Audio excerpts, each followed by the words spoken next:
गीता जीवन से संबंधित ज्ञान का एक संकलन है, सागर है, जो हम सबको जीवन जीने की सच्ची प्रेरणा देता है और हमें धर्म और अधर्म के बारे में विस्तार से बतलाता है।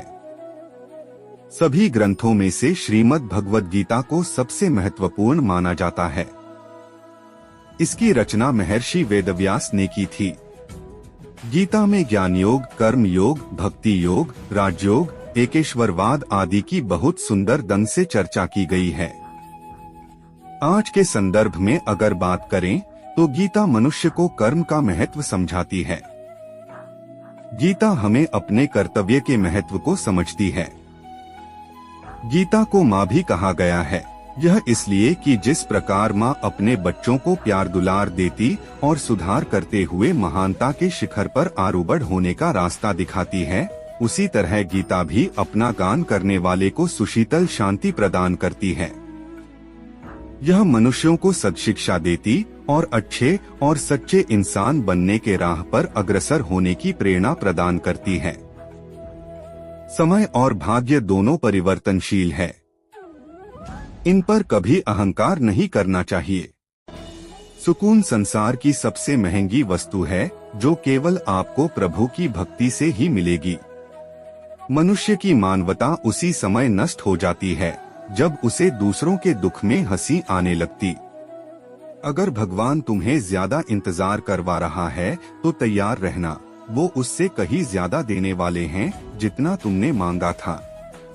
मन को प्रभु के साथ जोड़ दो, जहाँ प्रभु जाएं, वहाँ मन जाए, और जहाँ मन जाए वहाँ प्रभु साथ रहें। मुश्किलें केवल बेहतरीन लोगों के हिस्से में आती है, क्योंकि वही लोग उसे बेहतरीन तरीके से अंजाम देने की ताकत रखते हैं। अगर परमात्मा तुम्हें कष्ट के पास ले आया है तो अवश्य ही वो तुम्हें कष्ट के पार भी ले जाएगा। निंदा से घबराकर अपने लक्ष्य को न छोड़े, क्योंकि लक्ष्य मिलते ही निंदा करने वालों की राय बदल जाती है। जो सरलता से मिलता रहे उसका महत्व नहीं रह जाता। अक्सर खो देने के बाद समय, व्यक्ति और संबंध के मूल्य का आभास होता है। चिंता मत करो, क्योंकि जिसने तुम्हें इस संसार में भेजा है उसे तुम्हारी ज्यादा चिंता है। किसी और का काम पूर्णता से करने से कहीं अच्छा है कि अपना काम करें, भले ही उसे अपूर्णता से करना पड़े। उस दिन हमारी सारी परेशानियां खत्म हो जाएगी, जिस दिन हमें यकीन हो जाएगा कि हमारा सारा काम ईश्वर की मर्जी से होता है। कुछ लोग अपने अधिकार के लिए तो संघर्ष करते हैं, परंतु अपने कर्तव्य को भूल जाते हैं। दुख का मूल कारण ही यही है कि सुख की तलाश में बाहरी दुनिया में भटकते रहना।